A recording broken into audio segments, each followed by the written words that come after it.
Bonsoir à tous, bienvenue sur le plateau Equinox Soir, votre décryptage quotidien de l'actualité de lundi à vendredi entre 19h et 21h. Il y a eu un crime ici jeudi dernier. Il aurait été perpétré par un natif sur un natif, affirme Félix Ngele, gouverneur de la région du Sud. À propos des événements de Saint-Mélima, le numéro 1 de la région du Sud poursuit. Il y a aussi eu des complicités au moment du crime et certaines populations non autochtones y auraient participé. Cela a dégénéré en une espèce de conflit intercommunautaire. Le premier responsable de la région revient sur les 2 jours qui ont failli faire basculer le Sud. Des actes d'une violence ont secoué la ville de Saint-Mélima mercredi dernier et hier jeudi avec à la clé une dizaine de boutiques saccagées par une foule très remontée. Mais heureusement, aucune perte en vie humaine. Pendant ces 2 jours, au cours desquels la peur régnait sur la ville, pour aller d'un quartier à un autre, il fallait montrer patte blanche pour traverser les barricades tenues par des jeunes. Une situation qui a poussé le gouverneur à convoquer ce jour même à Saint-Mélima une réunion intercommunautaire.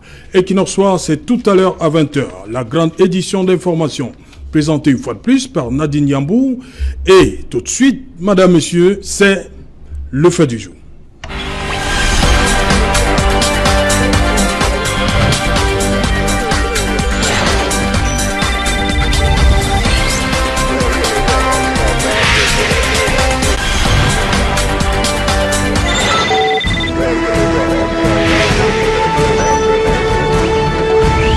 Événement de Saint-Mélima, épiphénomène ou lame de fond, pour en parler ce soir, je suis avec l'homme qui nous vient de Tchan, Albert Ndogmo Tsouben. Bonsoir Albert. Bonsoir Serge. Bonsoir. Comment va Tchan? Tchan se porte bien. Bref, Tchan se porte comme le Cameroun actuellement. Oui. Lorsque je dis bien, c'est juste parce que lorsque ça ne va pas, on dit toujours que ça va bien. Sinon, nous souffrons du fait de l'envahissement des réfugiés anglophones qui n'ont pas souhaité être à Tchan. Et l'envahissement? Le déferlement, si vous voulez, parce que au quotidien, chaque jour, oui, c'est le déferlement de tous ces anglophones qui n'ont pas souhaité être à Tchan, mais qui, à cause de la crise, s'y sont retrouvés et qui doivent se battre avec les ressources que nous disposions et qui ne suffisaient déjà pas pour nous permettre de nous épanouir. Nous sommes obligés de partager avec eux. Nous sommes également mal à l'aise lorsque nous nous rendons compte qu'il y a des personnes que nous ne pouvons pas secourir, mais qui souffrent. Donc c'est ça qui nous fait mal et qui nous met mal à l'aise et qui peut faire en sorte qu'on dise que Tchan va mal comme le Cameroun. Voilà, Albert Ndogmo, chercheur en histoire et en sciences politiques. C'est bien cela? C'est effectivement cela, monsieur. Bienvenue une fois de plus sur le plateau Equinox Soir. À côté de vous, Jojo Bedimoko, JBK, bonsoir. Bonsoir Serge et merci de me recevoir toujours ce soir encore. Bonsoir à vos nombreux téléspectateurs. Voilà, vous êtes les seuls politiques déclarés sur ce plateau. Le Manilène. J'espère que je tiendrai le coup et que je saurai amener la répartie aux nombreux scientifiques et universitaires qui sont avec moi. Voilà. Bonsoir, docteur Louison Issouba. Serge Alain, bonsoir. Bonsoir à tous les téléspectateurs d'Equinox TV. Nous espérons que, compte tenu des sujets d'intérêt majeurs qui ponctuent cette émission, nous aurons des arguments suffisants pour les entretenir et les permettre de rester là jusqu'à 21h. Ok. À côté de vous, le sociologue Jonathan Batengene, bonsoir. Bonsoir Serge Alain, bonsoir à tous ces téléspectateurs qui nous regardent tous les soirs. Et c'est un réel plaisir de me retrouver ici ce soir encore. Jonathan, je commence par vous. Vous, le regard du sociologue. Comment une histoire de moto volée, un corps retrouvé avec des parties, on parle des yeux arrachés, des parties génitales mutilées, et après, comment on en arrive à un affrontement entre 2 communautés? Un crime crapuleux, c'est ainsi que ça se nomme, ce genre d'acte, lorsqu'il y a mutilation du corps et ça témoigne de la cruauté de ceux qui ont perpétré cet acte. Ça suscite chez ceux qui sont victimes, chez la victime, bien dans la famille de la victime, un sentiment de violation. Et c'est d'autant plus cristallisé que ça se retrouve dans ce qui est considéré ici comme le chez-soi, c'est-à-dire sa région natale et peut-être son arrondissement, son département d'origine. Maintenant, quand l'acte est perpétré par quelqu'un qui est identifié comme un étranger, du coup, il y a une perception de l'étranger qui va avec la nature du crime, c'est-à-dire l'étranger en tant qu'un danger. L'étranger déjà est vécu... Non, n'allons pas trop vite en besoin. Le jeune qui a perdu la vie, il se pourrait que ses babouches et je ne sais plus quel autre, son téléphone, ont été retrouvés chez, on va appeler ça son frère, son beau-frère. Mais des gens pensent qu'il n'a pas agi seul. Oui, déjà... Selon le communiqué du préfet. Il y a cette situation. Vous savez que même dans nos familles, lorsqu'il y a un crime qui est un crime crapuleux, généralement on demande, on appelle, dans la tradition africaine, on appelle à la vengeance. C'est pourquoi dans les rituels d'inhumation, vous trouverez des pratiques qui visent à venger le mort lorsqu'il y a ce genre de crime. Donc ce genre de crime ne fait que susciter la rancœur de la part de ceux qui ont été victimes, parce qu'on ne regarde pas la victime seulement en termes de l'individu, la famille tout entière se voit, se perçoit comme étant la victime de cet acte. Et c'est ce genre d'acte qui crée une rancœur dans la famille et qui crée du coup, et qui cristallise une tension au sein de la famille qui a besoin d'être extériorisée. Donc, a priori, voilà ce que cela suscite. Si la babouche a été trouvée chez le frère, moi je m'en tiens un peu au discours du gouverneur, il y aurait eu des personnes étrangères qui auraient participé ou bien auraient été complices. Et donc là, vous comprenez que si on reste dans la tradition, dans les mœurs africaines, cette envie de vengeance, cette envie de réparer, de répression du crime, ça se cristallise davantage et on identifie généralement le coupable en fonction de celui qui est suspecté. Et beaucoup d'entre nous ici qui sommes africains, nous comprenons effectivement que dans la tradition africaine, la suspicion vaut parfois comme étant l'accusation fondée. Et il est difficile d'administrer la preuve de ce qu'on dit. On a parfois recours à des pratiques traditionnelles, mais là, on a un acte qui est posé dans le contexte urbain. Il y a cette résurgence d'une pratique culturelle, la recherche du coupable, qui se mélange avec la pratique quotidienne et ça donne ce foyer de tension qu'on a observé dans la ville de Saint-Mélima. Albert Touin, revenons un peu sur les propos du gouverneur de la région du Sud. Il dit ceci: il y a eu un crime ici jeudi dernier. Il aurait été perpétré par un natif sur un natif.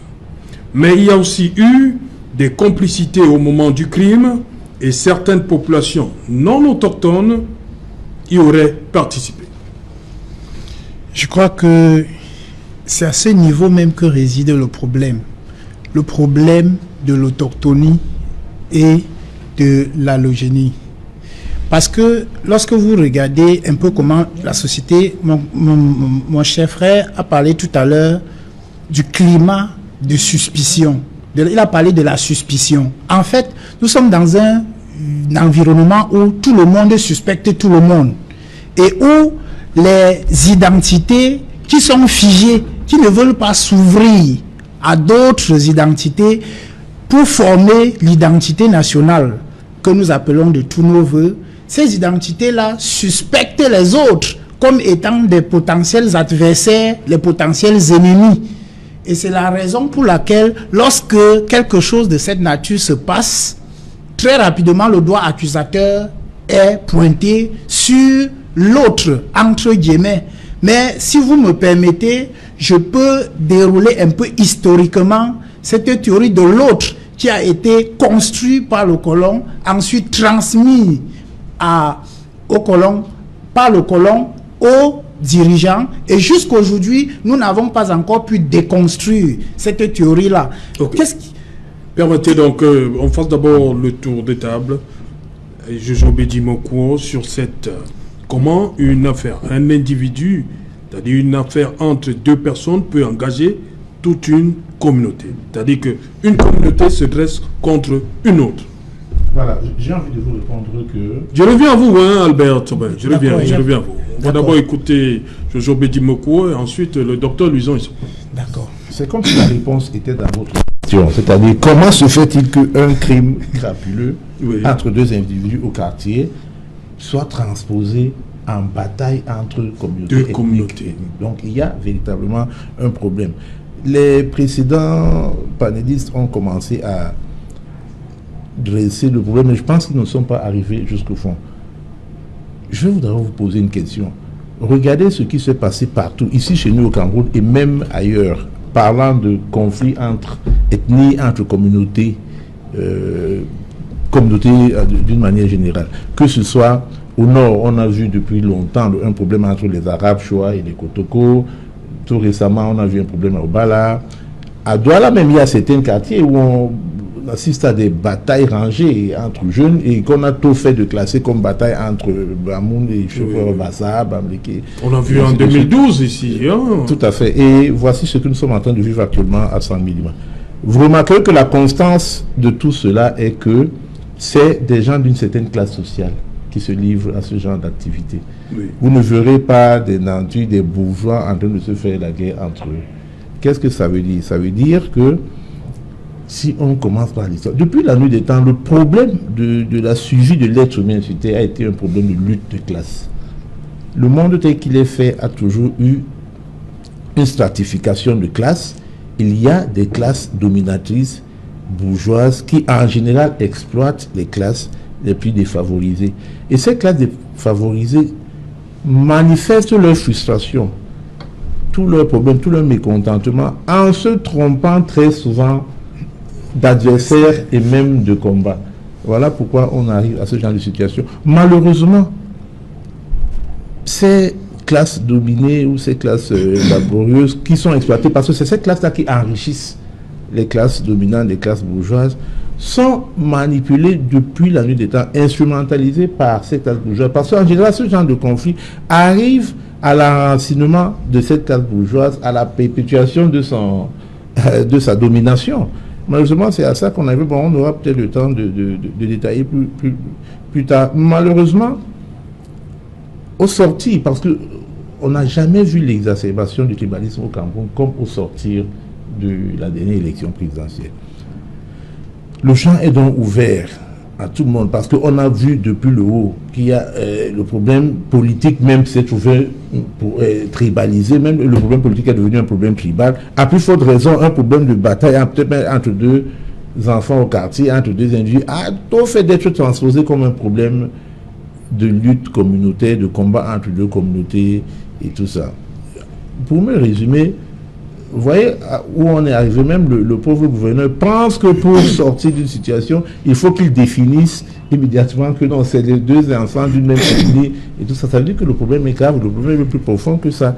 Il faut absolument détribaliser le problème politique au Cameroun et de faire comprendre au peuple, parce que tout est un problème d'éducation du peuple et de la masse, faire comprendre au peuple que le véritable combat, c'est un combat de lutte des classes, c'est-à-dire il faut que les gens soient lucides pour comprendre où est leur véritable combat. C'est contre les classes dominantes prédatrices qui les maintiennent en esclavage entre guillemets. Et peut-être de là on commencera à comprendre plus tôt, au lieu de très vite désigner le voisin, celui qui est venu de l'autre village, comme le principal problème auteur de sa situation. La bonne illustration nous est venue de l'Afrique du Sud dernièrement. Quand la classe dominante des Noirs a hérité du pouvoir politique des Blancs, qu'est-ce qu'elle a fait? Elle a continué à spolier les masses laborieuses noires qui sont restées dans la misère. Ces masses n'ont pas vu leurs conditions véritablement changer malgré l'avènement de Mandela et de l'accès du noir au pouvoir à la présidence de la République sud-africaine. Alors qu'est-ce qui s'est passé? N'ayant pas vu leurs conditions évoluer, changer fondamentalement avec l'arrivée des Noirs au pouvoir en Afrique du Sud, ils ont tout fait de désigner le voisin malien ou sénégalais comme responsable de leurs problèmes. Oubliant qu'en Afrique du Sud, il y a des classes dominantes de Chinois, d'Indiens, qui continuent à piller les richesses du pays au détriment de ces classes noires. Ok. Voilà, docteur Luisan Issomba, sur ces notions autochtones, les non-autochtones qui auraient participé, les natifs d'eux. Mais il faut quand même dire que la Constitution de la République du Cameroun, dans son préambule, dit exactement ceci: l'État assure la protection des minorités et préserve les droits des populations autochtones conformément à la loi. Oui, justement, voilà une construction qui est battue autour, enfin, qui tire son origine de la Constitution, du préambule de la Constitution. Vous savez que l'article 65 de la loi du 18 janvier 1996, justement, en son article 65, élève la question de la protection de la dignité humaine à haut niveau. C'est la raison pour laquelle cette protection a un fondement, j'allais dire, est considérée comme un droit fondamental, parce que c'est d'abord protégé par la Constitution. Et vous savez, la question justement de l'autochtonie et de l'allogénie est posée de manière pratique. Vous savez que le président du conseil régional doit être un autochtone ou un allogène, ou du moins doit être un autochtone. Vous voyez donc que la Constitution elle-même enrichit le problème. Je vais vous indiquer que le Cameroun est battu autour des complexités. La complexité ethnique, la complexité culturelle, la complexité linguistique, la complexité sociale. Parce que, ne l'oublions pas, M. Tout, ce que nous vivons à Saint-Milman aussi est, comment dire, l'expression des frustrations, l'expression même de la pauvreté. Parce que vous avez vu, dès qu'on a ouvert les boutiques, les gars, vraiment, pas le sens de la protection, mais les gars se sont roués sur des boîtes de sardines pour se ravitailler. C'est aussi un problème de frustration sociale. Alors, ça veut donc dire quoi? Ça veut donc dire que, en réalité, quand notre Constitution met en exergue de telles notions, cela marque un problème sérieux et qui nous interpelle, cette question du vivre ensemble. Parce que rien ne justifie, M. Serge Tout, qu'on puisse mettre en exergue une notion comme celle de l'autochtonie pour la dévolution du pouvoir, ou bien le fait de devenir gestionnaire, soit d'une région, soit d'une ville, parce que ça tue l'esprit républicain et ça tue le vouloir vivre ensemble. Parce que vous savez que ce qui fait comment dire, la caractéristique principale d'une nation, c'est le vivre ensemble. Et je pense qu'aujourd'hui, les velléités identitaires sont tellement remontées, comme l'a souligné avec pertinence M. Bedimo, depuis l'élection présidentielle 17 octobre 2018, on s'est rendu compte que depuis ce temps-là, il y a comme une accentuation des reprises identitaires. Et ça, on l'a vu à Obala, ça a failli dégénérer. Et voilà, encore dernièrement à Saint-Mélima, qui est le cas en l'espèce que nous sommes en train de débattre, vous voyez qu'il s'agit des deux jeunes originaires de la ville.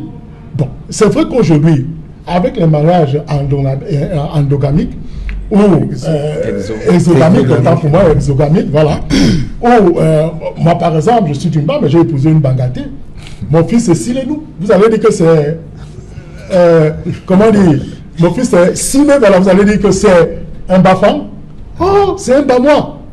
Vous voyez que si vous vous fiez sur le nom, ça dit qu'un Bamileke viendrait tuer son frère, si je peux prendre l'exemple. Ou un Bamois tuerait son frère sans le savoir. C'est pour donc dire que le Cameroun, compte tenu de cette complexité, on doit s'élever. C'est-à-dire que les questions de vivre ensemble doivent être de celles qui caractérisent et qui structurent notre vécu commun. Parce que ce que nous avons vécu à Saint-Milma, M. Serge Tout, si nous n'y prêtons pas garde, on pourra aboutir à un chaos social. Parce que, imaginez-vous, ça a commencé à Saint-Milma et que, prenons un exemple, les Bamoun de Fumba se seraient réveillés pour dire, ok, comme nos frères sont menacés, tués de l'autre côté, bon, nous, on assure la réplique. Le principe de réciprocité. Donc, cette question est fondamentale. C'est la raison pour laquelle j'indiquais peut-être ce matin dans une radio qu'il est de bonne intelligence aujourd'hui de prendre une loi sur tout ce qui peut toucher le caractère tribal parce que ça va permettre aux gens de pouvoir prendre du recul. Parce que si rien n'est fait jusqu'ici, je vous assure, je vous l'avoue, voilà ce qui commence à s'améliorer. Et si le préfet et même le gouverneur n'étaient pas rapidement montés au créneau, vous voyez, pour faire toute cette précision, c'est qu'aujourd'hui, cela reste encore de manière opaque et que les gens ne comprennent pas véritablement les enjeux et les aboutissants de cette histoire. Donc, Serge, moi je pense pour ma part qu'il y a beaucoup de problèmes aujourd'hui au Cameroun. C'est pourquoi nous interpellons nos dirigeants de ce que quand ils ont reçu mandat de gérer le pays, il faudrait qu'ils fassent tout et pour tout pour essayer d'élaguer les frustrations, pour essayer de tout faire pour que le peuple vive dans les bonnes conditions, ou du moins relativement dans les bonnes conditions. Parce que les images qui ont été reflétées ce jour, vous avez vu des jeunes enfants qui couraient, la boutique était éventrée, défenestrée, ils courent pour prendre une boîte de sardines. Celui-là pour prendre... Des sardines oui, des boîtes de sardines, des bouts de pomme. C'est pourquoi je vous ai dit que les gens ne peuvent pas imaginer. Mais c'est extrêmement très grave ce que nous vivons. Que si rien n'est fait au plus tôt, le Cameroun pourrait... Vous savez, c'est toujours une petite flamme qui est à l'origine des grands incendies. Oui. Donc si on n'y prête pas garde, je crois que le Cameroun peut d'ici peut changer. Jonathan Batengene, Jojo Betimoko parlait toujours tout à l'heure d'une certaine classe. Tout ça part d'une certaine classe. Il y a toujours au départ la moto. Oui. On a eu à Douala en 2012 la moto. Oui. Qu'est-ce qui se passe? Il se passe que c'est quoi sans mêlement, vol de moto? C'est quoi le problème? C'est un phénomène. Si vous regardez à Douala, partout, à Bali, c'était la moto. Ça a dégénéré en conflit entre habitants de Nebel. À Deido, c'était la moto. Et cette fois-ci, à Saint-Mélima, c'est la moto. Bon, il n'est pas à dire qu'il y aurait une malédiction sur la moto, que simplement la classe des motos taximens serait une classe d'individus qui serait apte à produire ce genre de comportement. Non. Mais ce que M. Bedimo a dit est très important. Ça a à voir avec les niveaux généralement d'instruction. Ne prenons pas le niveau d'instruction en disant il y a quelques licenciés, il y a quelques étudiants, des personnes qui ont la licence, qui font ce métier, qui pratiquent ce métier. Cependant, en moyenne générale, on peut avoir un niveau d'instruction qui est moins du BEPC ou bien du bac. Et ça fait qu'on a donc une classe de personnes qui n'a pas eu le temps de remettre en question les schémas culturels dans lesquels on a grandi. Je prends toujours l'exemple des rites de mort. Lorsqu'un individu meurt dans les familles en Afrique, qu'est-ce qu'on remarque? C'est que la famille fait d'abord un conclave pour trouver qui est le coupable. Pourquoi on trouve le coupable? Ce n'est pas à des fins inutiles, ce n'est pas à des fins simplement d'encenser ou bien de remarquer quel est l'individu. Ça a des fins répressives. Parce que dans la culture, il y a toujours des mécanismes pour compenser. Le crime interpelle un autre crime. Mais cette fois-là, un crime qui est vécu comme une compensation de l'aide qu'on perd. Donc, ces individus, pour la plupart, sont plus aptes à reproduire ces schémas. Mais maintenant, à une grande échelle. Et vous voyez que les comportements sont toujours cristallisés au niveau communautaire. Pourquoi? Parce que les individus ont plus une conscience communautaire forte dans nos milieux urbains que la conscience nationale. Quand vous regardez les individus, même dans la manière de se loger, les individus se logent généralement dans les quartiers où ils se retrouvent majoritaires. C'est-à-dire qu'ils se ressentent plus confortables auprès de l'œuvre et en sécurité. Et ils présagent toujours que dans la mesure où il y a des comportements, il y a de l'insécurité qui galope, eh bien, ceux qui me défendront le plus, ce seront mes frères. Donc, il y a ces éléments-là qui sont favorables dans cette classe d'individus, et ces individus sont donc aptes à reproduire des comportements de répression lorsque survient un acte qui vise à entraver la liberté ou bien à violer les droits d'un de leurs frères. Et malheureusement, on se retrouve donc avec des individus, vu que la situation, tout à l'heure, le politologue l'expliquait, on se retrouve dans une situation où l'héritage colonial ne nous a pas permis de transcender cette dimension communautaire pour aller vers l'échiquier national. Le projet a toujours été de nous diviser davantage pour nous faire asseoir sur nos bases communautaires et construire un État sur lequel on pourrait instrumentaliser les communautés contre d'autres communautés afin de limiter les capacités de l'éclosion même de la nation. Et aujourd'hui, donc, on se retrouve avec des individus qui sont dans un pays, mais qui ont davantage l'idée d'être avec leurs frères. Quand ils disent leurs frères, c'est pas l'ensemble national, c'est les frères du point de vue de la communauté. Et c'est tout ça qui se cristallise aujourd'hui. Et tout à l'heure, le docteur Luison Essomba faisait remarquer à la suite de M. Bedimo que la dernière élection a favorisé davantage, ça a même décuplé cette conscience communautaire. Si bien que aujourd'hui, beaucoup d'hommes politiques sont en train de faire commerce sur les communautés. Et ça se fait pas seulement sur la place publique, ça se fait davantage dans les chaumières, dans les lieux non officiels, où on prémédite des positionnements communautaires. Et vous savez que les individus de la classe basse, comme disait tout à l'heure, pour emprunter l'expression à M. Bedimo, ces individus ont quelque chose qu'ils partagent tous en commun, c'est qu'ils n'ont pas de secret. C'est-à-dire que lorsque vous préméditez quelque chose avec eux, ils pratiqueront très vite, bien avant vous. C'est pourquoi je ne partage pas l'idée suivant laquelle M. Bedimo a dans la classe supérieure, il n'y a pas cette conscience. Ça existe effectivement, mais seulement la culture du secret est plus développée parce que ces milieux sont des milieux dits, je mets entre guillemets, bourgeois.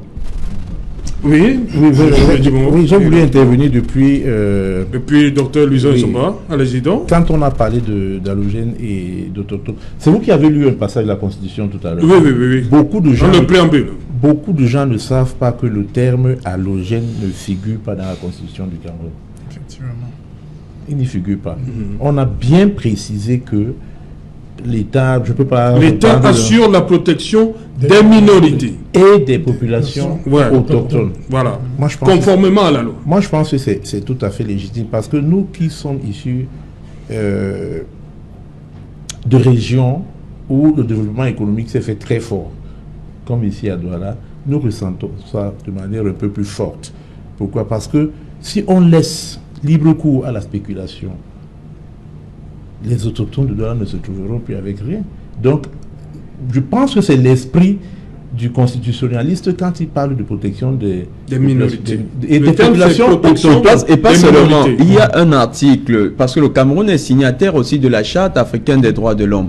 Et la Charte africaine des droits de l'homme prend aussi des précautions vis-à-vis des autochtones en garantissant les droits des autochtones. Donc, entre autres, ce ne serait pas une antinomie avec le droit international. Je vous donne un petit exemple. Si un natif de la ville de Douala qui a hérité de son petit lopin de terre depuis ses parents et ses grands-parents, et que par la pression capitaliste, lui n'ayant pas de moyens, il se trouve qu'il peut être dépossédé facilement de ce lopin de terre par les plus forts. Ça, c'est ouvrir la porte aussi à des conflits. Je pense que c'était ça l'esprit quand on parlait de la protection des minorités. Malheureusement, cette partie de la Constitution a été exploité, instrumentalisé à mauvais dessein. Parce que là, on peut prendre ça pour appui pour dire que vous entendez, ça veut dire que nous, on est donc allogène par rapport aux autochtones, c'est-à-dire prendre ça totalement dans le sens péjoratif. Lui, il a dit tout à l'heure, nous avons hérité tout cela de la colonisation parce qu'on connaît le sacro-saint vieux principe de diviser pour mieux régner. Depuis l'époque coloniale, on sait que le colon, partout où la colonisation s'est installée, elle s'est appuyée sur certaines ethnies, sur certaines communautés au détriment des autres. Très souvent, le colon prenait une ethnie, la scolarisait et en faisait une élite qui se mettait elle aussi à dominer ses propres frères. Et continuer après son départ. Voilà. C'est ça, c'est l'une des origines des problèmes du Rwanda et tout ça, parce qu'il y avait une communauté Tutsi qu'on avait érigée comme communauté d'élite. Et quand l'autre s'est rébellé, c'est devenu un problème très grave. C'est ce qu'il a très bien expliqué tout à l'heure. C'est ce qui fait donc que l'individu se sent d'abord appartenir à une communauté avant d'avoir le sentiment national. Voilà pourquoi j'ai dit qu'il faut donc que une éducation des masses se fasse. Et tout à l'heure, vous avez dit que c'est un problème. Ce n'est pas un problème de niveau intellectuel. Parce qu'on sait bien qui conduisent les motos ici. C'est très souvent des diplômés d'université et tout ça. Donc, ce qui les réunit, c'est leurs conditions sociales. C'est la misère. Plutôt que... On ne peut pas les classer par niveau intellectuel. Non, pas plus on retrouve le licencié, le détenteur d'un master sur une moto. Mais en moyenne générale, j'ai dit en moyenne générale. Donc, en fait, leur dénominateur commun, c'est leur classe sociale, c'est leur misère. Et vous savez que le colon, quand il le faisait, c'était pour mieux exploiter les masses. C'est-à-dire quand il définissait une classe d'élite qui pouvait le suppléer quand il partait. Et c'est ce qui s'est passé en Afrique. C'est-à-dire quand le colon partait, il a donc laissé une espèce de classe, qui n'était pas une classe communautaire, non, qui n'était pas une classe sur la base d'une ethnie, mais le colon a créé une classe d'intellectuels, entre guillemets, à qui il a laissé le pouvoir et qui a continué tranquillement le travail de domination, d'exploitation des masses que le colon a laissé. Et à ça qu'on arrive actuellement. Je vais vous donner un exemple de comment on instrumentalise bien la communauté. Par exemple, ces motions de soutien. Quand ces motions de soutien sont orchestrées par des élites qui caporalisent la communauté pour que ces élites-là, elles arrivent à leur dessein. Parce que comme lui, il a dit qu'il est Mbamois, qu'est-ce qu'on entend souvent? On entend que les Douala n'ont même pas de ministre. Les Mbamois n'ont pas de ministre. Alors, ceux qui véhiculent ce genre d'idées dans la tête de leur communauté, ce n'est pas pour le bien de ces communautés. Comme nous tous, vous avez sûrement un frère du village qui est ministre, et vous savez quoi profiter de lui depuis qu'il est ministre. Mais lui, il a caporalisé les masses à un moment, il a instrumentalisé le village. Non, vous savez, il faut qu'on fasse des motions de soutien parce que le village voisin a déjà un ministre, le nôtre n'a pas de ministre. Quand il sera ministre, qu'est-ce que ce village va gagner? Rien du tout. Donc il le fait pour lui-même. Ça, c'est un bon exemple de comment c'est ces communautés. Donc, et quand on a déjà commencé à travailler une communauté dans cet esprit, ne vous soyez pas surpris que cette communauté, après, fasse la guerre au village voisin, parce que ce village voisin, lui, il a des ministres, et parce que ce village voisin qui vient prendre les terres ici, c'est ce village voisin qui vient faire commerce et qui nous rend dans la pauvreté. C'est ce que les pauvres masses comprendront dans leur tête. Voilà, Albert Ndomo, comment comprendre ce degré, hein, parce qu'en 2 jours, on a vraiment frôlé le pire à Saint-Milima. En 2 jours, un tel degré de violence. Les rues barricadées, des boutiques saccagées, pillées. Comment on en arrive là? Un problème de moto, le décès du jeune, je cherche son nom là. Du jeune Belinga. Oui, Belinga, Jam, oui. Le jeune Belinga qui est retrouvé sans certaines parties, les parties intimes mutilées, sans ses yeux. Je vais dire que c'est le résultat d'une construction. Ce n'est pas un accident, oui, ni le résultat d'une génération spontanée. Avant de dérouler, je vais d'abord revenir sur quelque chose que M. Bedimo a dit, sauf que dans sa deuxième prise de parole, il a essayé de rectifier. Parce qu'il a dit tout à l'heure qu'il va falloir détribaliser le débat et les questions que nous avons, ou bien qui peuvent se retrouver sur la place publique. Mais il revient et il dit non, on ne le fera pas. Je dis on ne le fera pas. L'homme politique ne le fera pas pour la simple raison que c'est un fonds de commerce pour lui.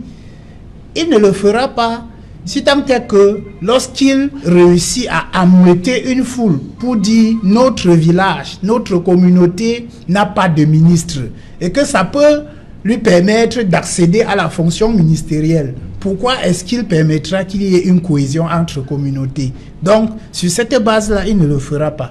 Mais tout à l'heure, j'ai dit que je présenterai les fondements historiques de telles pratiques en disant que déjà, pendant que le grand dialogue national se déroulait, quelque chose m'est venu à l'esprit et j'ai écrit sur ma page Facebook que aller résoudre un contentieux historique sans l'histoire est une fuite en avant et il y a urgence que l'histoire soit remise au devant de la scène pour pouvoir nous permettre de savoir principalement d'où nous venons, qui nous sommes et où est-ce que nous allons. Parce que le professeur Cheikh Anta Diop disait, pour mieux orienter ses origines, Et pour mieux orienter son évolution, il faut connaître ses origines, quelles qu'elles soient. Et on peut se poser la question aujourd'hui de savoir où se trouve l'histoire de notre pays. Jusqu'où l'histoire de notre pays est enseignée pour nous permettre effectivement de nous bâtir sur ces ciments d'unité qui nous caractérisent. Parce que lorsque je regarde un ouvrage comme Histoire du Cameroun, du révérend père Angelbert Vin, oui. Il écrit cet ouvrage, il y a même une anecdote derrière. Lorsqu'il va en France pour faire éditer cet ouvrage, je ne citerai pas de maison d'édition, il arrive en France et il dit « Je suis venu faire éditer un livre ». On lui demande quel est le titre du livre, il répond « L'histoire du Cameroun ». On va lui poser la question de savoir s'il existe une histoire du Cameroun, si ce n'est l'histoire des Blancs au Cameroun. C'est parce que justement, les paradigmes que le révérend père Angelbert met dans cet ouvrage-là sont de nature à remettre en cause tout ce que le colon a mis en place avant de partir. En fait, si on avait enseigné cette histoire, déjà dans le volume 1, on comprendrait facilement et aisément que au Cameroun, dans ce que Cheikh Anta Diop appelle l'antériorité, qu'il n'y a pas d'autochtones. Nous sommes tous nouvellement venus au Cameroun. Nous venons tous de nous installer sur ce territoire. Certains sont arrivés même sur leur site actuel après 1850. Et à peine un siècle plus tard, on réclame encore que les travaux, les fouilles archéologiques que le professeur Essomba, le professeur Angelbert Vin ont mené sur le site, oui, non pas celui que nous avons ici, ont mené sur le site de Cometou, ont révélé que avant que les Ekans ne s'installent, il y avait déjà eu une première civilisation qui a disparu. Les Sao au nord ont disparu. Les Peuls sont arrivés seulement avec Ousmane, je veux dire, Adama du Nigeria, avec les invasions Peuls. Nous sommes là en 1805-1815. Donc, avec cela, on comprendrait facilement que nous tous, nous venons d'arriver et sur cette base-là, si on accentue là-dessus, on peut effectivement construire une véritable unité. Mais ce n'est ni dans l'avantage du colon, ni du néocolon. Qu'est-ce qu'on obtient? Vous allez vous rendre compte, le colon, lorsqu'il s'installe, vous avez dit, il trouve plusieurs communautés, il réussit à se constituer un territoire, sauf qu'à l'intérieur de ces territoires-là, il crée des frontières. Il crée des frontières pour s'assurer qu'il n'y ait pas de cohésion ni de synergie d'action qui puisse permettre à ces différentes communautés de se mettre ensemble pour se lever contre lui. Qu'est-ce qu'il fait? Je vais donner juste deux faits. Il procède d'abord à l'identification. Et dans son identification, qu'est-ce qui ressort? Lorsqu'on donne votre nom, votre prénom, date de naissance, ensuite, il apparaît la race.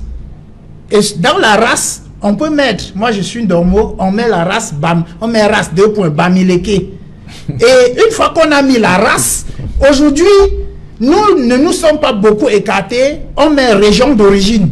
Parce qu'il ne faut plus qu'on mette race, mais on met région d'origine. Vous devez indiquer votre région d'origine avant de concourir, avant de faire je ne sais plus trop quoi. Il met ça. Ensuite, il instaure ce qu'on a appelé le laisser-passer. Et par le laisser-passer, il réussit à fixer la population sur place. Il vous empêche d'entrer en contact avec les autres. Ce n'est qu'à travers un laisser-passer que je peux réussi de sortir de mon ouest natal pour me rendre dans ce littoral. Et c'est dûment signé pour une période déterminée. Au-delà de cette période, je suis arrêté et incarcéré. Donc, il fixe la population, il évite qu'il y ait une cohésion entre ces populations et les autres populations, de peur que le ciment de l'unité ne se constitue. Et ensuite, c'est une main-d'œuvre qui est désormais disponible parce qu'à chaque fois, lorsque vous êtes déjà identifié, à chaque fois qu'on a besoin de vous, on sait exactement où vous trouvez parce que vous ne bougez pas. Oui, vous êtes limité dans vos mouvements. Okay. Maintenant, au moment de laisser, si vous me donnez moi encore une minute seulement, oui. Au moment d'accéder à l'indépendance, il se rassure que ceux à qui ils donnent le pouvoir. Ce sont justement ceux qui n'ont pas demandé le pouvoir et qui vont se battre pour respecter ce que leurs maîtres ont dit. Qu'est-ce que André Marimbida dit, le tout premier ministre du Cameroun? Il fait une lettre pour défendre le fait qu'il doit être le premier ministre lorsque le Cameroun accède à l'autonomie interne. Et là-dedans, il indique comme quoi il va expliquer ce que c'est que les bêtis, comme étant des seigneurs, des personnes qui ont dompté les animaux sauvages, ils ont colonisé la forêt et donc ils sont les plus à même à prendre le destin du Cameroun et à conduire la destinée. Il envoie ce message et ensuite il devient premier ministre. Lorsque Amadou Ahidjo, lorsqu'il n'est plus en odeur de sainteté avec le colon, Amadou Ahidjo, qu'est-ce qui va se passer? Le colon cible Amadou Ahidjo et le pousse à démissionner avec les autres parlementaires du Nord.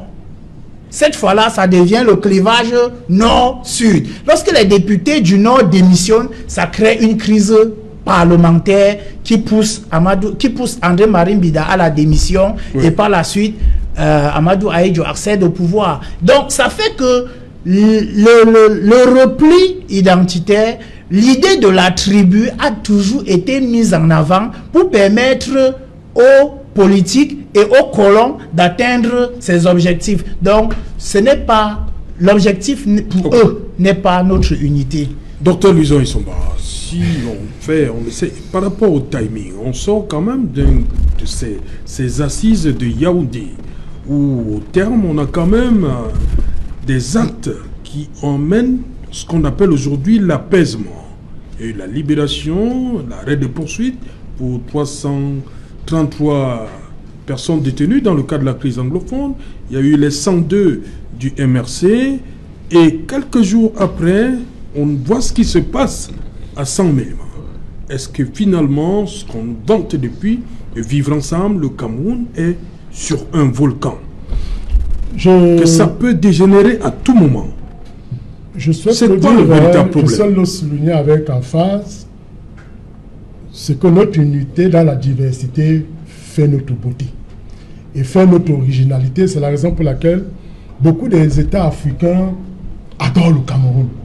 Parce que, je vais vous dire, il n'y a que 2 tribus au Rwanda, mais qui se sont donné une guerre qui a mis en place le tribunal pénal international. Tu vois, 1994. Il y a les Pygmées aussi, les Touaregs. Voilà, près de 4000 morts. J'indique que, surtout, nous n'avons pas un problème de vivre ensemble. Mais tel que nous voyons aujourd'hui, nous avons un problème de pouvoir rester ensemble. Parce que, quand la question que vous posez, cela se justifie à travers les velléités de, comment dire, pas d'espace, mais de velléités, identités que l'on va monter avec en puissance. Et comme je le disais tout à l'heure, Serge, ce n'est pas forcément un problème, j'allais dire culturel ou quoi, mais c'est aussi un problème clair qui est celui de la pauvreté. Oui. Parce que je continue d'insister là-dessus, nos politiques publiques sont centrées aujourd'hui sur le fait que, regardez en 2008, les émeutes de la faim ont permis la récupération politique par la mise en place de la réforme du 14 avril 2008, où on a levé le verrou sur la limitation des mandats présidentiels. Donc c'est pour dire quoi? On rattache tout cela aux politiques. Comme pour dire que c'est l'homme politique, en tant que dirigeant, qui a donc l'obligation de mettre en place des techniques, des mécanismes pour pouvoir permettre à ce que le peuple soit épanoui. Parce que je vais vous dire, monsieur Serge tout, regardez, nous tournons sur un même problème, un problème de moto.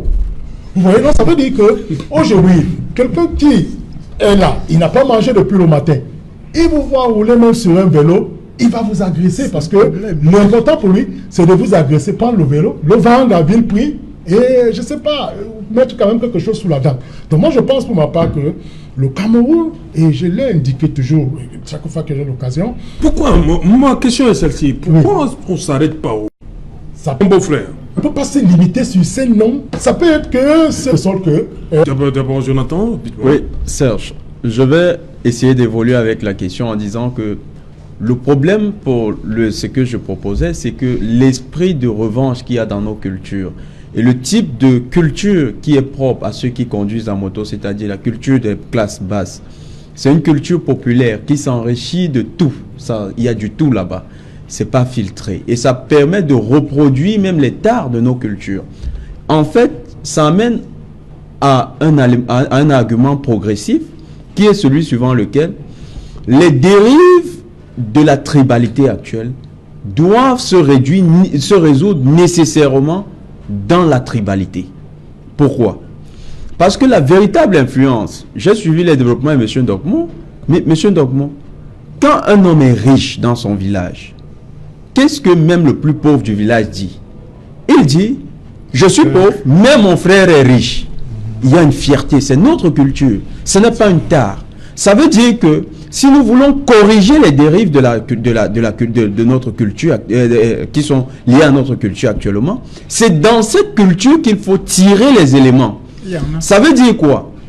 Ceux qui sont considérés comme les élites, ces personnes ont désormais un devoir un devoir social et moral vis-à-vis de leur communauté. C'est d'aller porter un autre discours. C'est un discours d'apaisement, c'est un discours de construction de l'identité nationale en faisant comprendre que l'intégration nationale passe par chacun de nous.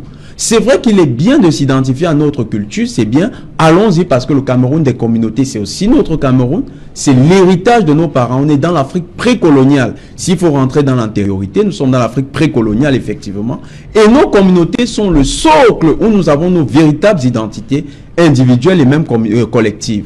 Mais maintenant, c'est les leaders de ces communautés, comme nos chefs dans l'Afrique précoloniale, qui doivent jouer ce rôle de renforcer le créneau de l'identité nationale. Rapidement. Oui, rapidement. Je voudrais faire une synthèse de ce qu'on a dit tout à l'heure et surtout du long développement de M. Ndokmo qui est intervenu tout à l'heure, je pense, comme historien. Si on regarde tout cela, qu'est-ce qu'on se dit? Premièrement, ce problème a une cause lointaine qui est l'instrumentalisation du problème du tribalisme depuis la colonisation jusqu'aux dirigeants que nous avons eu actuellement et qui ne font que reprendre ce qu'ils ont hérité du colon. La cause proche et qui est comme le détonateur actuellement, c'est donc le problème de la misère et de l'insécurité. Ok, s'il n'y avait pas eu misère et insécurité, on n'en serait pas arrivé là. Voilà, on va revenir après le journal de Nadine Yambou. Nadine Yambou, dans un instant, c'est le 20h, les titres du journal. Bonsoir Nadine. Bonsoir, c'est Alain Autou et bonsoir à vos invités. Ce soir, au journal de 20h, nous reviendrons sur ce nouveau drame enregistré sur la route Mbanga dans le département du Mungo. 3 personnes ont péri à la suite d'une violente collision entre 2 véhicules ce jour. Et dans les régions anglophones, la situation des écoles demeure toujours préoccupante. De nombreux établissements scolaires sont restés fermés. Très peu d'élèves ont repris le chemin des classes. Seuls 682 ont répondu présent dans la ville de Kumba, notamment dans le 2e arrondissement. Le constat a été fait au cours d'une descente du sous-préfet. Nous irons également voir les conditions difficiles des élèves au lycée de Koutaba dans le département du Noun, région de l'Ouest Cameroun. Manque d'infrastructures, effectifs pléthoriques, voies d'accès impraticables, autant de manquements qui plombent le fonctionnement de l'établissement scolaire. Et le calme qui est de retour en San-Mélima dans la région du Sud, après les émeutes d'il y a 2 jours, la réunion d'urgence tenue ce jour, présidée par le gouverneur, a donc permis de calmer les tensions des manifestants. C'est Alain Autou. Voilà, fin de cette première partie Equinox Soir. Madame, monsieur, on se retrouve après pour Equinox Soir. Deuxième partie, le temps du débrief, toujours en compagnie de nos 4 invités. Tout de suite donc, madame, monsieur, c'est la pause journal, un journal qui vous sera présenté bien évidemment par Nadine ou Nadine Yambou. Bonne soirée à vous, Serge Alain Autou, ainsi qu'à vos invités. Voilà, bon week-end à vous et à la semaine prochaine. Merci, Serge Alain. Voilà, monsieur, dans un instant, la suite. Equinox Soir.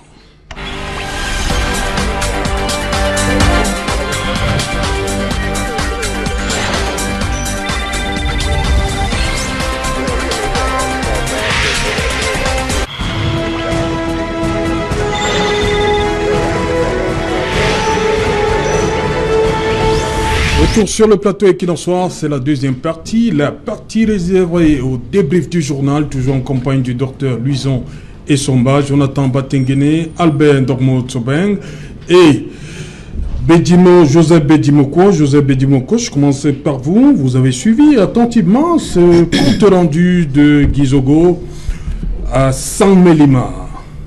Qu'est-ce que vous avez pu détecter dans ce reportage?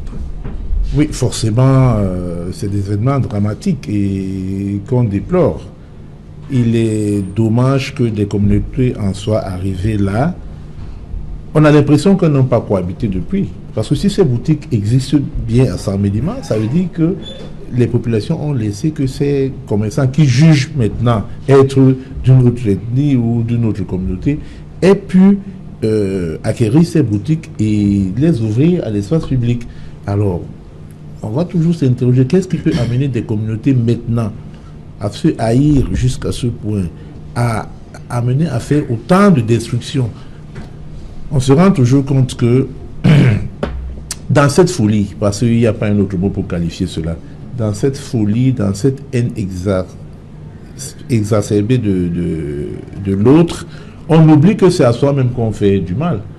Parce que ces boutiques, ce n'est pas des gens venus de Fumbano d'ailleurs qui allaient s'y ravitailler. Ces boutiques étaient ouvertes pour les communautés de la localité. Et qu'on en soit donc arrivé à détruire des biens qui servent à la communauté elle-même, c'est totalement déplorable. Et puis c'est à regretter pourquoi des communautés peuvent être aussi aveugles, c'est-à-dire aussi désorientées à ne pas voir quelle est l'origine de leur mal et à toujours fondre, s'abattre sur le voisin qui contacte de responsable de tout ce qu'on peut avoir comme drame dans la vie.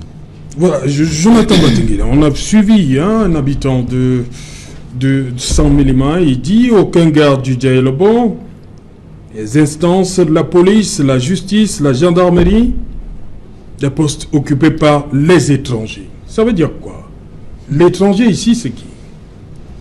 Le concept d'étranger que j'ai utilisé même en première partie d'émission. Vous rejoignez ce qu'il a dit là? Effectivement, c'est pour dire, quand j'utilise le concept d'étranger, c'est que quand on traite de la question de l'allogène et de l'autotone, nécessairement il y a une signification de l'allogène qui se ramène à une conception d'un étranger.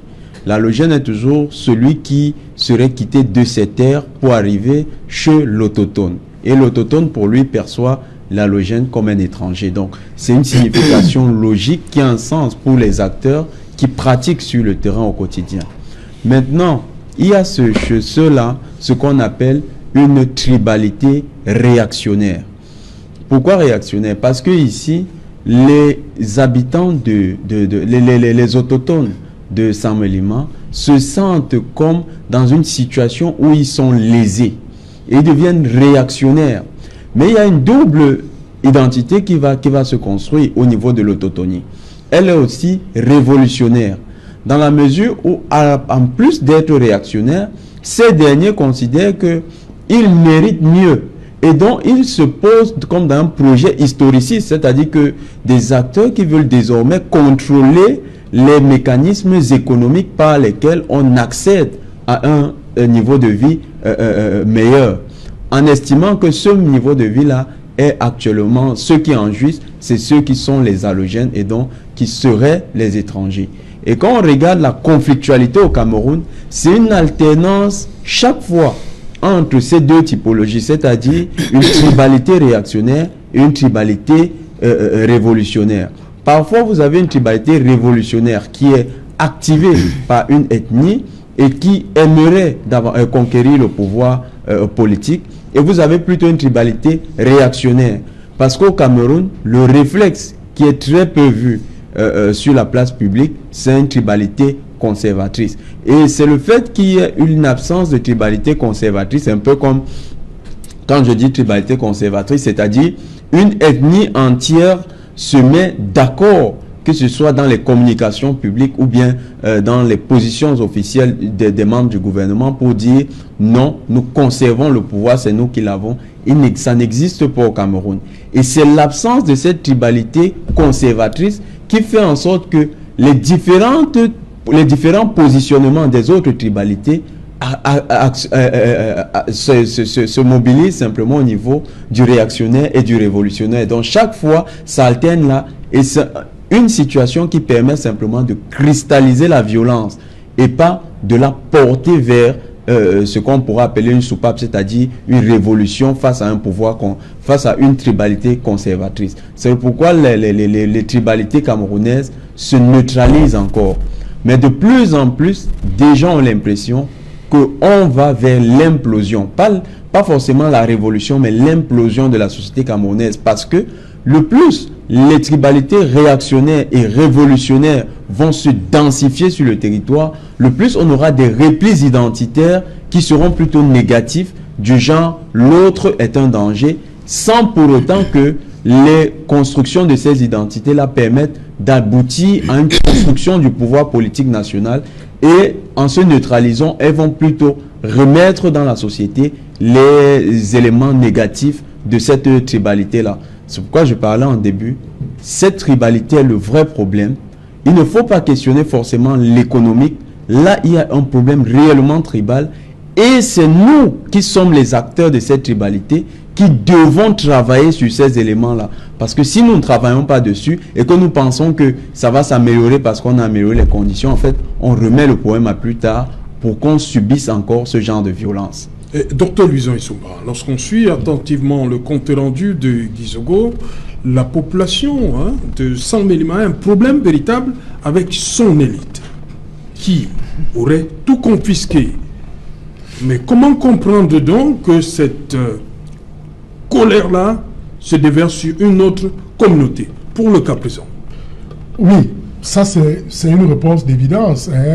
Au regard du reportage que nous avons tous vu, on se rend bien compte que la population, les enfants, on va dire de San Mélima natifs, sont tellement remontés contre leurs élites. Mais moi, je voudrais vous dire, Serge Tout, ce qui m'a particulièrement frappé dans ce reportage, c'est le propos d'un monsieur qui est intervenu en disant que lorsqu'il y a vol de moto, on accuse un bamou. Oui. Lorsqu'il y a un viol de chèvre, on accuse un bamou. Lorsqu'il y a un viol, un bamou. Vous savez, c'est le professeur Kouvando qui disait que lui, il est héros, mais il se sent bien en Gambie. Parce qu'il est citoyen camerounais. Parce que la citoyenneté vous donne le droit de vous établir partout, sur toute l'étendue du territoire camerounais. Il y a même une jurisprudence dans le contentieux administratif affaire Obameteme Joseph, c'est-à-dire que Obameteme Joseph, c'était un pasteur et il a décidé de quitter de Bolova pour aller au département du Thème, toujours dans la même localité, pour une campagne d'évangélisation. Alors c'était un pasteur très connu pour son évangélisation. Alors, il a quitté la villa pour la vallée du Thème. Et quand il n'avait même pas encore annoncé son arrivée, que le prophète lui a interdit de séjourner et de paraître. C'est-à-dire que, très grave, de séjourner et de paraître. Donc, on ne doit pas le voir sillonner sur l'espace du Thème, et sa liberté d'aller et venir est complètement obstruée. Donc, en fait, je prends l'exemple pour indiquer clairement que tout citoyen camerounais, c'est pourquoi on parle du concept de citoyenneté, qui est très rattaché à la République. C'est-à-dire que tout citoyen camerounais peut s'établir sur toute l'étendue du territoire comme il le veut, comme il le pense, parce qu'en réalité, il n'y a pas un Camerounais au-dessus de l'autre. Nous sommes tous des Camerounais et nous devons vivre sur l'espace territorial qui est légalement consacré. Alors, ça veut dire quoi? Ça veut dire tout simplement que étiqueter une communauté, c'est-à-dire comme le monsieur l'a fait, il dit, il y a viol, il y a ceci, ce sont les Bamouns. C'est un peu comme si les Bamouns étaient d'abord la seule communauté vivante à San Mélima. Pourtant, il y en a plusieurs. Moi, j'ai des frères de l'autre côté là-bas. Ça veut également dire que les relents identitaires sont en train de bouillir dans une marmite. Et je pense que quand l'eau va totalement sécher dans la marmite, le couvercle va exploser. Nous ne le souhaitons pas. C'est la raison pour laquelle j'estime que pour les mesures... Donc pour vous, les événements de San Mélima, ce n'est pas un épiphénomène? Non, c'est pas un épiphénomène. Au contraire, ça nous interpelle. Ça nous interpelle. C'est la raison pour laquelle je voudrais chuter sur la réaction des autorités administratives. C'est-à-dire, le prophète doit pouvoir prendre une mesure de police administrative. visant même à l'interdiction d'un regroupement, un peu comme l'avait fait ici le gouverneur Failengo Francis. C'est-à-dire, d'abord, c'est des mesures de préventives. Conservatoires. Donc, d'abord, préventives. C'est-à-dire que préventives pour dire, écoutez, on ne veut pas des regroupements de 5 ou 10, parce que si on voit des regroupements de 5 ou 10, la police va intervenir pour essayer de papier ou de disloquer ou de disperser les uns les autres. Donc, c'est la mesure urgente qui me semble qui doit être prise au vif, parce que si ce n'est pas fait, vous avez suivi, je venais de jeter un autre coup d'œil sur le réseau social tout à l'heure, on indique qu'en réalité, l'ordre qui a été invoqué par le recteur n'est pas suivi, par le gouverneur. Le préfet. On vous comprend. Voilà, par le préfet, n'est pas suivi. Tout simplement parce que les populations sont indignées de leur élite, indignées de la situation dans laquelle elles vivent, c'est-à-dire une situation de pauvreté, une situation d'insécurité, et ça fait de sorte qu'on peut donc amener à marginaliser une communauté par rapport à une autre. Donc ça ressemble un peu à l'Afrique du Sud, comme disait Bedi Mokwo. Oui, pourquoi on pointe, c'est cette communauté-là qui est responsable de ce qui arrive aujourd'hui aux populations du Dialobo? Non, ce n'est pas elle qui est responsable. Pourquoi donc? Ce n'est pas elle qui est responsable. Pourquoi s'attaquer à cette communauté? Non, ce n'est pas elle qui est responsable. En fait, c'est une question d'échec des politiques publiques visant justement, l'harmonisation de la répartition des richesses de l'État et de la répartition même des postes. Vous avez vu, un de leurs a indiqué que tous les postes entre guillemets sont occupés par les étrangers. Cela veut dire qu'ils ne reconnaissent même pas un de leurs dans un poste là, qu'ils peuvent aller, même ne serait-ce que le matin, aller dire bonjour. Ça veut dire que le bonjour en guise de demande ou de réclamation ou de revendication de quelque chose. Donc, M. Serge Otou, je l'indique avec force, c'est que on a plongé aussi, tout à l'heure dans l'histoire, on a vu comment ça remonte de loin. On voit comment, après les élections présidentielles du 7 octobre 2018, on a vu comment ça bouille. Et voilà, on a échappé déjà à Obala, voilà Sangmelima. J'estime pour ma part que si l'on laisse monter en puissance de telles velléités, de telles velléités identitaires, on aura des sérieux problèmes et ce sera difficile de ramener la paix au Cameroun. Ah ben donc. Je crois que... Sur les problèmes tels qu'on a suivi dans l'élément de Gizogo, l'élite. On pointe un doigt sur l'élite. Ma question demeure. Oui. Pourquoi cette communauté est considérée ici comme le bouc émissaire? Je crois qu'il y a quelqu'un qui a visité vos plateaux ici, qui s'appelait Ateba Yene, Charles, qui a justement écrit sur l'élite prédatrice. C'est justement cette élite-là qui se sert de son groupe ethnique, de sa micronation, pour se faire une fortune et par la suite venir narguer cette même population. Sauf qu'en retour, plutôt pour cette élite, pour cette population-là, de se lever et de s'attaquer, je ne parle pas de manière violente comme ils l'ont fait, de s'attaquer à ces élites-là, ils ont ciblé plutôt une communauté qui est juste un bouc émissaire. Les Bamoun n'ont rien fait au boulot. Oui, ils n'ont pratiquement rien fait, sinon ce que les Boulous aussi peuvent faire au Bamoun, puisque je ne suis pas en train de les sanctifier, ils ne sont pas saints.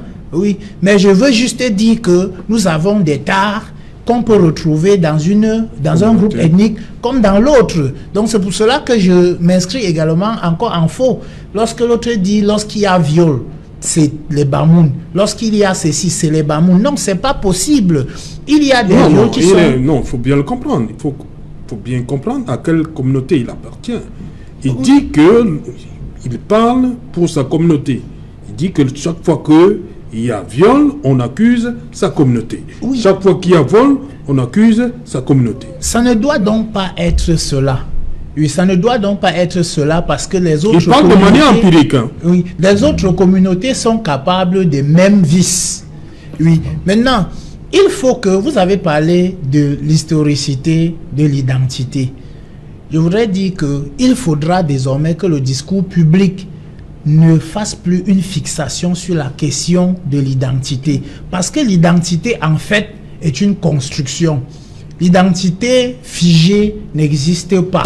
C'est une construction parce que lorsque je prends l'identité Bamileke, oui, à laquelle j'appartiens, on se pose toujours des questions. Qui est finalement, chez nous on pose la question, qui est finalement Bamileke?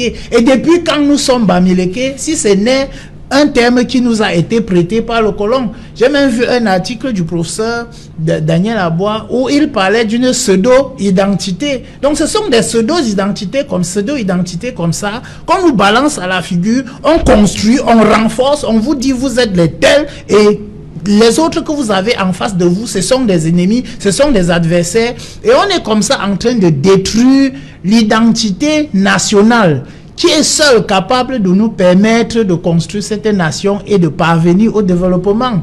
Donc, pour ma part, je pense que nous devons tout faire pour... on ne va pas supprimer ces identités-là, mais de montrer quand même que dans l'échelle des valeurs, il y a une identité supérieure que nous devons travailler pour bâtir, qui est l'identité nationale. Voilà. Oui. Et c'est celle-là qui survivra lorsque toutes les autres identités seront tombées. Donc, ça doit être... Oui, Jojo Bedimoko. Oui, ça me fait énormément plaisir d'entendre un discours comme celui de mon voisin. Albin Dormo. Le professeur Albin Dormo, parce que... Pas encore. Pas encore. Moi, je lui attribue déjà le docteur. Oui, parce qu'il dit des choses vraies et qui me mettent du baume au cœur comparativement à ce que j'entends ailleurs. Parce qu'aujourd'hui, nous sommes en train de parler du problème de 100 000 morts. Mais la stigmatisation est plus grande. Nous savons que des républiques sont en train de naître à tour de bras au Cameroun. Il y a une république des Garfield. Oui. Il y a, je crois, une république en gestation des Bassa. Bientôt, il y aura une république des Sawa. Et je ne sais plus une république de quoi. Vous savez, quand on entend des choses comme ça, c'est grave. Oui. Voilà pourquoi je dis que je loue vraiment un discours comme le sien. Parce que quand je le mets en comparaison à ce que certains de ses aînés, que moi je pense, j'appellerais des pseudo-intellectuels, parce qu'on a vu un Patrick Ngana parler d'Américains qui devraient se lever pour aller tuer des boulots. Et dernièrement, il y a une vidéo qui circule sur le net d'un certain médecin qui parle aussi des républiques de glace. Bon, j'espère que ça, ce sera juste des épiphénomènes et que le discours ambiant et qu'on comprendra, ce sera celui que tient Albin Dormo pour éduquer et conscientiser les masses, parce que c'est de ça qui doit être question. Éduquer et conscientiser les masses. Nous sommes au bord du gouffre, au niveau des replis identitaires qui, le professeur, docteur Luison tout à l'heure, bon, tout le monde est professeur chez moi. Docteur le disait tout à l'heure, si on ne prend garde, on peut arriver facilement à l'explosion au niveau des stigmatisations que nous voyons. Il est temps que les pouvoirs publics prennent des choses en main, que le régime Biya prenne des choses en main. Effectivement. C'est lui qui est responsable en amont, parce que quand on voit des choses, je les ai citées tout à l'heure, comme les motions de soutien, c'est des choses dangereuses qui amènent des replis identitaires, parce que le village tel a rédigé sa motion de soutien. L'autre village se sent... Le président Bénina l'a interdit formellement. Mais c'est des choses qui cristallisent les replis identitaires. Oui. Et après ça, quand on a été nommé, on s'en va fêter au village. C'est des petits symboles qu'on doit interdire, parce que c'est des petits symboles qui ramènent l'individu juste vers sa communauté et commencer à voir l'autre communauté comme une communauté rivale. Et ça, c'est la moindre des choses, parce qu'après l'avoir considérée comme une communauté rivale, elle la considérera comme une communauté ennemie. Parce que je le disais tout à l'heure, quand ces élites caporalisent les masses en leur disant, vous savez, nous on n'a pas encore un ministre, rédigeons les motions de soutien, alors chanter pour bien, oui, on aura un ministre. Les gens se disent, ok, ben nous on n'a pas de ministre, peut-être parce que la communauté voisine en a un. C'est ce qui amène la bataille. Donc, en résumé, la solution, on a dit, la cause c'était ce que le colon a laissé, c'est-à-dire diviser le pays en plusieurs ethnies, les juxtaposer pour les affronter et comme ça mieux régner, ce que les régimes successifs ont repris. Et deuxièmement, essayer d'apporter du bien-être, abolir la différence entre les classes, parce que quand on n'a pas quand on ne vit pas dans la misère, dans l'insécurité et le reste, on peut se sentir mieux avec le voisin. On commence à attaquer le voisin quand on commence à le considérer comme responsable des malheurs qu'on vit. Ok. Jonathan Batinguine, on a beaucoup parlé de l'élite dans les problèmes au nord-ouest et au sud-ouest. Voilà que ce terme revient au niveau de Sang-Milima. Toujours l'élite. Effectivement, l'élite. Qu'est-ce qui se passe avec l'élite au Cameroun? L'élite construit une certaine opinion. L'élite a un rôle primordial en ceci qu'elle fait, c'est la minorité active. C'est elle qui porte la société vers, c'est elle qui oriente. Et quand une élite se retrouve dans une région, originaire d'une région, cette élite oriente les regards des originaires de cette région sur la vision de l'unité nationale. Eh bien, tout à l'heure, M. Bedimo a donné un exemple très clair. Il y a des personnes, des élites, qui prennent le risque d'avoir un discours clivant sur la question de la tribalité. Il est temps, et je crois que c'est la deuxième fois que je le demande, que les autorités prennent des mesures, c'est-à-dire engager des actions judiciaires contre ces personnes, où qu'elles soient dans le monde. Il est temps qu'on le fasse et que toute personne, toute élite, qui tiendra un discours qui est clivant sur le plan des identités, que cette personne-là également soit poursuivie sur le plan interne. Parce qu'il n'y a que comme ça. Parce qu'on a vu des sorties sur les réseaux sociaux, surtout par rapport à cette situation à Sang-Milima, des originaires qui ont fait des posts. On voit des gens qui font des posts qui, effectivement, sont très inquiétants. Il ne faudrait pas laisser ça impuni. Il faudrait montrer aux gens qu'il y a des lignes rouges à ne pas traverser. Regardez, je vais prendre un exemple. Ce n'est pas pour dire que comparaison soit raison. La communauté noire de France, il y a un discours qu'on ne tient pas contre cette communauté, c'est-à-dire un discours sur la négation de l'esclavage comme crime contre l'humanité. Lorsque un tel discours est proposé dans l'espace public, il y a des recours qui sont engagés auprès de la justice pour qu'il y ait réparation. Oui. Ça doit être pareil. Et il faut maintenant qu'au sein des familles, parce que tout à l'heure, M. Dogmo parlait, et M. Bedimo parle simplement de l'État, ça commence dans les familles. C'est une éducation à l'intégration nationale. Vous avez des familles où on éduque l'enfant à comprendre que il est d'abord, vous avez parlé de l'identité, cette identité, même si elle a été construite par le colon, elle est aujourd'hui récupérée, elle est devenue une identité pour soi. Si bien que l'individu s'identifie dans le champ public comme étant un. Vous avez des individus qui disent, moi je suis d'abord un Bamileke, avant qu'on ne soit comme, je suis d'abord un Bamileke.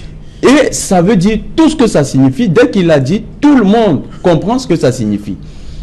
Les individus devraient davantage amener à diluer cette conscience de la communauté dans l'ensemble national. C'est un effort de tout le monde. Ça ne commence pas seulement au RDPC, parce que tout à l'heure, monsieur a parlé également, il y a dans nos partis d'opposition, vous avez des regroupements communautaires qui se font de plus en plus denses. Des gens d'une même région se retrouvent ou bien sont recrutés sur la base de l'affiliation ethnique. Et cette manière de faire ne fait que reproduire dans le champ public les cristallisations qu'on remarque dans la vie privée. Et ces cristallisations-là, lorsque ça s'alimente d'un discours négatif... Ça a commencé en 2018. Effectivement, ça a commencé depuis. Monsieur Ndongmo a parlé des députés du Nord. Il y avait également les paysans qui étaient les députés de l'Ouest. Oui. Donc, c'était des communautés. C'était des communautés qu'on retrouvait au Parlement. Ces choses qui ont été construites doivent être défaites par les nouvelles générations. Il faut qu'on ait une vision transnationale de notre identité. Ok, rapidement, 30 secondes pour sortir. Juste dire que la construction, la mise en éveil d'un parti politique tient d'abord sur l'élément tribal. C'est-à-dire que quand quelqu'un a créé un parti politique, il veut d'abord s'entourer des siens, c'est-à-dire ceux de sa communauté. Mais heureusement, vous avez vu, le législateur est monté sur le connaît pour dire il faudrait qu'on prenne en compte la composition sociologique. Okay. Et ça fait aujourd'hui que sur une liste, s'il y a un Bassa qui est président, on ferait tout pour que le vieux soit peut-être un Renault ou un homme de l'Ouest ou un homme de cette région. En fait, qu'il y ait ce saucissonnage culturel et géographique qui permette justement que la liste respecte le critère de sociologie, de la représentation sociologique. C'est normal, 30 secondes pour sortir. Oui, juste pour dire que le chantier de l'État et des communautés demain sera de déconstruire les identités pour reconstruire l'identité nationale. Okay. Et si quelqu'un se croit malin, qu'il se tienne tranquille, si l'identité vous permet et vous apportez au pouvoir, cette même identité pourra vous renverser. C'est ce que je peux dire. Ok, madame, monsieur, nous sommes donc arrivés au terme de cette édition. Merci à vous, cher monsieur, d'être venu. Bonsoir, sans Mélima.